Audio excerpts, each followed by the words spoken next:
5000 തൊഴിലവസരങ്ങൾ ഉറപ്പാക്കാനായി mission 90 ഡേയ്സുമായി Thomas Isaac. വിജ്ഞാന പത്തനംതിട്ട ഉറപ്പാണ് തൊഴിൽ പദ്ധതിയുടെ ഭാഗമായി തിരുവല്ല മാർത്തോമ കോളേജിൽ എല്ലാ ശനിയാഴ്ചകളിലും ജോബ് ഫെയർ നടത്തും. തോമസ് ഐസക് തിരുവല്ലയിൽ നടത്തിയ മൈഗ്രേഷൻ കോൺക്ലേവിന്റെ തുടർച്ചയാണ് വിജ്ഞാന പത്തനംതിട്ട ഉറപ്പാണ് തൊഴിൽ പദ്ധതി.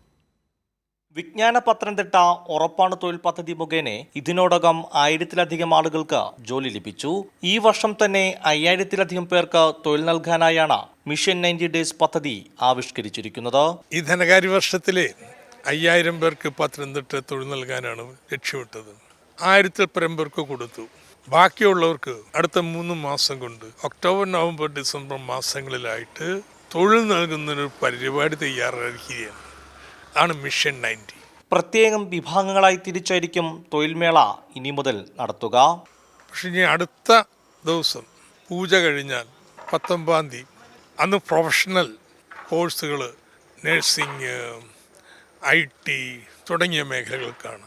അത് കഴിഞ്ഞാൽ പോളിടെക്നിക്ക്, ITI തുടങ്ങിയവയ്ക്കാണ്. അങ്ങനെ ഒരു തീം വെച്ച് ഉദ്യോഗാർത്ഥികളെ കണ്ടെത്തി കൊണ്ടുവരുന്നതിനുള്ള പരിശ്രമമാണ് ഇനി നടക്കാം. ഇതിനാർക്ക് വേണമെങ്കിലും അപ്ലൈ ചെയ്യാം. പത്തനംതിട്ടക്കാർക്ക് മാത്രമല്ല, കോട്ടയം, ആലപ്പുഴ ഇവിടെ നിന്നൊക്കെ ഉദ്യോഗാർത്ഥികൾക്ക്. ജോബ് ഫെയറുകളിൽ പങ്കെടുക്കാനായി ഉദ്യോഗാർത്ഥികൾക്ക് ജില്ലയിലെ ജോബ് സ്റ്റേഷനുകളിൽ പേര് രജിസ്റ്റർ ചെയ്യാം. ഫോൺ മുഖേനയും രജിസ്ട്രേഷൻ സൗകര്യം ലഭ്യമാണ്. നോളജ് എക്കണോമി മിഷൻ, കുടുംബശ്രീ തുടങ്ങി സർക്കാരിന്റെ വിവിധ വകുപ്പുകളുടെ സഹകരണത്തോടെയാണ് വിജ്ഞാന പത്തനംതിട്ട ഉറപ്പാണ് തൊഴിൽദാന പദ്ധതി നടപ്പാക്കുന്നത്. കൈരളി ന്യൂസ്, പത്തനംതിട്ട.